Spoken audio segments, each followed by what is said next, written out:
دیکھنا ایک دن تم شکر کے سجدے میں ہوگے اور آنسوؤں سے تمہارا چہرہ اور جائے نماز بھیگ چکی ہوگی۔ تمہیں سمجھ نہیں آئے گا کہ کس طرح اس رب کا شکر ادا کروں۔ تمہاری وہ دعا جو تمہیں ہر نماز میں یاد آتی ہے، جو تم سجدوں میں گر کر مانگتے ہو، جو تمہیں بے چین رکھتی ہے، وہ ضرور قبول ہوگی۔ وہ صداؤں کا جواب دیتا ہے، یقین کرو۔ اللہ نے انسان کا ضمیر بہت سچا بنایا ہے۔ یہ ہر بار ہر گناہ پر ایک دستک دیتا ہے کہ رک جاؤ، ابھی بھی وقت ہے، پلٹ آؤ اپنے رب کی طرف۔ مگر جب انسان یہ کہہ دیتا ہے اس ضمیر کو کہ سب ہی کرتے ہیں، کچھ نہیں ہوگا، یہ تو عام ہے، تو اسی لمحے یہ ضمیر دستک دینا ترک کر دیتا ہے، کیونکہ اس ضمیر کو رب نے بہت باضمیر بنایا ہے اور یہ بے ضمیر لوگوں کے پاس نہیں رکتا۔ اور جب وہ تمہاری دعاؤں پہ راضی ہو جاتا ہے تو وہ یہ نہیں دیکھتا کہ دنیا اس چیز پر مطمئن ہے یا نہیں، اور نہ اس کو اس بات سے کوئی فرق پڑتا ہے کہ اس دعا کی قبولیت میں کتنی رکاوٹیں ہیں۔ وہ جب ارادہ باندھ لیتا ہے تو ناممکن کی ساری گرہیں اپنے آپ کھل جاتی ہیں۔ اگر اس نے راضی نہ ہونا ہوتا تو وہ تمہیں بھی کبھی منانے کا اشارہ نہ دیتا، اور وہ یقیناً تمہیں وہ سب دینے والا ہے جس کے لیے تم راتوں میں اٹھ کر رویا کرتی تھی۔ کبھی کبھار بس ایک دعا ہی سب بدلنے کے لیے کافی ہوتی ہے، خاص طور پر تب جب کچھ بھی بدلنا دل کو ممکن نہیں لگتا۔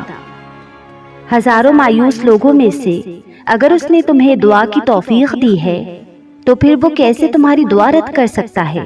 جس نے دعا کا حکم دیا ہے اس نے قبولیت کا وعدہ بھی کر رکھا ہے، تو پھر اس دل کو منا لو یقین پہ، اور اس کو اپنی رضا میں راضی کر لو۔ سجدہ کر لیا ہے تو کیوں خدا سے ضد لگائے بیٹھے ہو؟ طریقہ بندگی ہے، سر سے پہلے دل کو جھکایا جاتا ہے۔ کیوں ہوتے ہو پریشان انجام کے خوف سے؟ تم ان کے پیچھے نہیں بھاگتے جن کا معاملہ خدا کو تھما دیا جاتا ہے۔ سلجھ جائے اگر تو ہم کبھی خدا تک نہ پہنچ پائے، تبھی کن کی ڈور کو نصیب کی ڈور سے الجھایا جاتا ہے۔ وہ جانتا ہے ہر ہنسی میں چھپے ہوئے اس درد کو، مگر اس سے پسند ہے جب اس کا نام پکار کر اسے سب بتایا جاتا ہے۔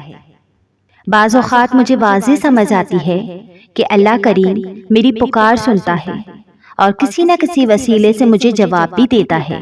میں اپنے رب کی نگاہ میں ہوں اور یہ احساس بہت ہی کمال کا ہے جو مجھے بہت سکون دیتا ہے۔ لوگوں کا ظرف اتنا بڑا نہیں ہوتا کہ وہ کسی کی خامی کو اپنے اندر چھپا سکیں۔ ہم دنیا کے اس دور میں تعلق رکھتے ہیں جہاں لوگوں کو ہماری تکلیف سے بس اتنی سی دیر کی وابستگی ہوتی ہے جب تک انہیں وقت گزاری کا کوئی دوسرا سامان نہیں ملتا، اور آخر میں ہم ہوتے ہیں ہماری تکلیف اور اللہ۔ ایک منصوبہ تم بناتے ہو اور ایک منصوبہ وہ بناتا ہے۔ جب تم اس کی منصوبہ بندی پر یقین نہیں رکھتے ہو تو وہ تمہیں تمہارے منصوبے میں بھی دھکا دیتا ہے، اس لیے نہیں کہ تمہیں تکلیف ہو، بلکہ اس لیے کہ تم جان سکو کہ اس سے زیادہ دانائی اور حکمت والا منصوبہ ساز کوئی نہیں۔ لوگ کہتے ہیں زندگی میں یہ ضروری ہے، وہ ضروری ہے۔ میں تمہیں بتاؤں، زندگی میں کچھ بھی ضروری نہیں ہوتا، نہ مال، نہ اولاد، نہ رتبہ، نہ لوگوں کی محبت، بس آپ ہونے چاہیے، اور آپ کا اللہ سے ہر پل بڑھتا ہوا تعلق ہونا چاہیے۔ ہر بار گرتے گرتے سنبھل لیتے ہیں، اپنی رحمت سے اس دل کو شرمسار کر دیتے ہیں۔ کر کے دیکھ لی ہے ہر کوشش میں نے، اب آپ پر چھوڑ دیا ہے زندگی کا ہر قصہ یارب۔ منظور ہے اب اس کہانی کا جو بھی اختتام کرتے ہو۔ وہ خاموشیاں بھی سن لیتا ہے، لیکن اسے اظہار پسند ہے بندے کا۔ جب بندہ کہتا ہے اے میرے رب تو وہ متوجہ ہوتا ہے۔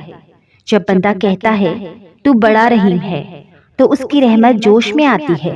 جب بندہ کہتا ہے اللہ مجھے معاف کر دے تو وہ معاف کر دیتا ہے، اور جب بندہ گڑ گڑا کر کچھ مانگتا ہے تو وہ قبول کر لیتا ہے۔ تم جس سے رابطہ رکھنا چاہتے تھے اس سے رابطہ نہیں رہا تو اس کا مطلب یہ تو نہیں کہ تم اللہ سے ہی رابطہ توڑ دو۔ امید انہی کے لیے ہے جو یقین رکھتے ہیں، اور مایوسی انہی کے لیے ہے جو انتظار نہیں کرتے۔ کیوں خود کو اتنا الجھا رکھا ہے؟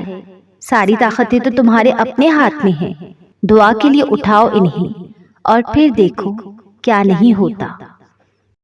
اللہ سے اتنا مضبوط تعلق بناؤ کہ جس روز تم اللہ کو آواز نہ لگاؤ اس روز اللہ فرشتوں سے کہے کہ میرے بندے کی آج آواز نہیں آئی، پتہ کرو اس کا اور میری مدد اس تک لے جاؤ، میرا رحم اس تک لے جاؤ تاکہ مجھے اس کی آواز آئے اور وہ مجھ سے کہے کہ یا اللہ میں ٹھیک ہوں۔ بندہ بھلے ہی اپنے پیدا کرنے والے کو بھول جائے مگر وہ پیدا کرنے والا رب اپنے بندے کو کبھی نہیں بھولتا، ہمیں دھتکارتا نہیں، یہ نہیں کہتا کہ کیوں آئے ہو، مجھے بھول جانے کے بعد اب کیوں آئے ہو۔ جب تم محسوس کرنے لگو کہ آخری حد تک آزمائے جا رہے ہو تو سمجھ جاؤ کہ تمہارے معاملے کا فیصلہ اور اللہ کی جانب سے مدد کا وقت یقیناً بہت قریب آ رہا ہے۔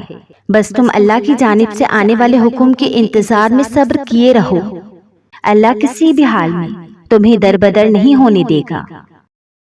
جب اللہ کی یاد میں دل تڑپتا ہے، آنکھیں رونا چاہتی ہیں، دل اس کی قربت چاہتا ہے، ایسے میں دل چاہتا ہے کہ دنیا سے کٹ کر دور کسی تنہائی میں بیٹھ کر اس کے ذکر سے دل کو سیراب کروں، بس اسے یاد کروں، بس اس کا ذکر ہو، دل میں اس کی یاد بسی ہو، دل میں اس کی محبت ہو، دل کو سکون ملے اپنے رب کی یاد سے، دل کی ویرانی کو، اللہ کی یاد کو، اس بے قراری کو، اس بے چینی کو اللہ کے ذکر سے سکون ملے، ایسا میرا دل کہتا ہے اور مجھے ایسے ہی سکون ملتا ہے۔ یہ درد جو تم سہ رہے ہو، یہ آنسو جو تم بہہ رہے ہو، یہ نیند سے خالی راتیں جو کسی خوف میں جاگتی ہیں، انہیں تسلی دے دو کیونکہ اب اس درد کا اختتام ہونا ہے۔ اللہ کا فرمان تو آ چکا ہے، اِنَّ مَعَ الْعُسْرِ یُسْرًا، یقیناً اس دشواری کے ساتھ آسانی بھی ہے۔ کیا اس نے تمہیں انکار کیا؟ خود سے انکار سمجھ لینا تمہارے ایمان کی کمزوری ہے۔ کیا تمہیں اللہ سبحانہ و تعالیٰ پر یقین نہیں؟ تم مانگ کر تو دیکھو، اس کے لیے کچھ ناممکن نہیں۔ یاد رکھو، اگر اس نے تمہارے دل میں کچھ ڈالا ہے تو نصیب میں بھی وہی ڈالے گا۔ اللہ ہنساتا ہے تو ہنستے جاؤ، رلاتا ہے تو روتے جاؤ، چیزیں دیتا ہے تو قبول کرو اور واپس لے لیتا ہے تو راضی ہو جاؤ۔ بڑی سے بڑی اور آسان فقیری یہی ہے کہ ہمیں اللہ کا ہر فیصلہ منظور ہے۔ پوچھا گیا صبر کیسے کرتے ہیں تو جواب ملا، جب تمہاری آنکھیں آنسوؤں سے بھری پڑی ہوں مگر تمہاری زبان پہ نہ شکوہ ہو اور دل اس بات کی گواہی دے رہا ہو کہ اللہ جو کرتا ہے اسی میں ہماری بہتری ہے۔ پھر مایوس مت ہو، دل سے نکلی ہوئی ایک دعا ہر گمان کو یقین میں بدل دیتی ہے، اور اللہ تمہیں خواب تب دکھاتا ہے جب وہ ان کی تدبیر پر راضی ہوتا ہے، ورنہ اگر اس نے تمہیں وہ نہ دینا ہوتا جو تم مانگ رہے ہو تو کیا وہ تمہیں کبھی دعا کی توفیق دیتا؟ جاننا چاہتے ہو کہ اللہ تعالیٰ تم سے محبت کرتا ہے یا نہیں؟ تو اپنے دل میں اللہ کے لیے محبت محسوس کرو۔ جتنا تم اس سے محبت کرو گی اللہ بھی تم سے ویسے ہی محبت کرے گا۔ جتنا تمہارے لیے اللہ خاص ہوگا اتنا تم اللہ کے پیارے ہوگی، جتنا تم اللہ کے قریب رہو گی اتنا اللہ تمہارے قریب رہے گا۔ اللہ تعالیٰ کو ہماری محبت کی ضرورت نہیں ہے، اگر ہم اسے یاد کرنا چھوڑ بھی دیں تو اس سے محبت کرنے والے کم نہیں ہوں گے۔ آسمانوں کے 70,000 فرشتے جو ہر لمحہ کعبہ کا طواف کرتے رہتے ہیں، اور ایک فرشتہ اتنا بڑا ہے کہ اس کی باری قیامت تک پھر نہیں آئے گی۔ زمین و آسمان کی ہر چیز جس ذات کی تعریف میں مگن رہتی ہے، وہ ذات جو النور ہے، اس محبت کا نام ہی اللہ ہے۔ اس سے کسی کی ضرورت نہیں کیونکہ وہ بے نیاز ہے۔ یاد رکھو، وہ ساری کھلی اور ساری پوشیدہ چیزوں کو جاننے والا ہے۔ تو جب کوئی معاملہ تم اللہ پاک کے حوالے کر دیتے ہو تو اس کا انجام اللہ پاک کا حکم آنے تک ملتوی کر دیا کرو۔ بس بے خوف ہو جاؤ اور ان باتوں میں بے پرواہ ہو جاؤ جن کا علم اللہ پاک کے سوا کسی کو نہیں۔ کب تک اللہ پاک کے فیصلوں سے منہ موڑ کر بھاگتے رہو گے؟ جس کا اختتام تمہارے بس میں ہی نہیں، اس کو تم زور زبردستی سے بھی بدل نہیں سکتے۔ اللہ پاک کو چھوڑ دو گے تو کوئی چیز ہاتھ نہیں آئے گی۔ جہاں اتنا صبر کیا ہے وہاں تھوڑا اور سہی، پھر دیکھو جو اب تک تمہارے نصیب کا حصہ نہیں تھا وہ بھی تم تک پہنچا دیا جائے گا۔ غم نہ کرو، غم نہ کرو، اللہ پاک تمہارے ساتھ ہے۔ ایک ہار پر ہر اس فتح کو بھول گئے ہو جس سے اللہ پاک نے تمہیں ہمکنار کیا ہے۔ جب جب تم یہ سوچتے ہو نا کہ شاید وہ رب تم سے ناراض ہو گیا ہے، وہ تب تمہارے سب سے زیادہ قریب ہوتا ہے۔ وہ اپنی ناراضی کا خیال لاٹ سے ڈالتا ہے اپنے بندے کے دل میں، تاکہ اس کا بندہ بھاگ کر اپنے رب کی بارگاہ میں حاضر ہو جائے اور اس سے اپنی ساری باتیں بیان کر دے۔ وہ تمہیں تم سے زیادہ چاہتا ہے، اس کی محبت سے مایوس نہ ہوا کرو۔ توکل کے دو مرحلے ہوتے ہیں، ایک وہ جب اس بات کا یقین ہوتا ہے کہ جو مانگا ہے وہ مل جائے گا، اور دوسرا وہ جب اس بات کا یقین ہوتا ہے کہ جو مانگا ہے وہ نہ بھی ملا تو اس میں کوئی نہ کوئی بہتری ضرور ہوگی۔ ہر انسان کی زندگی ایک کہانی ہوتی ہے جس میں کچھ یادگار لمحات ہوتی ہیں اور کچھ تلخ یادیں ہوتی ہیں۔ اچھی باتیں مسکرانے پر مجبور کر دیتی ہیں اور تلخ یادیں افسردہ کرتی ہیں، لیکن آگے بڑھنے کا کلیہ ہے مسکراتی یادوں کے سنگ بڑھتا رہا جائے۔ وہ قدموں کی طاقت ہوتی ہیں، تلخ یادوں کو ساتھ ساتھ دفن کر دیا جائے، کیونکہ وہ جب بھی دل و دماغ پر چھائیں گی تو ہونٹوں کی ہنسی چھین کر قدموں کی طاقت ضعف کر دیں گی۔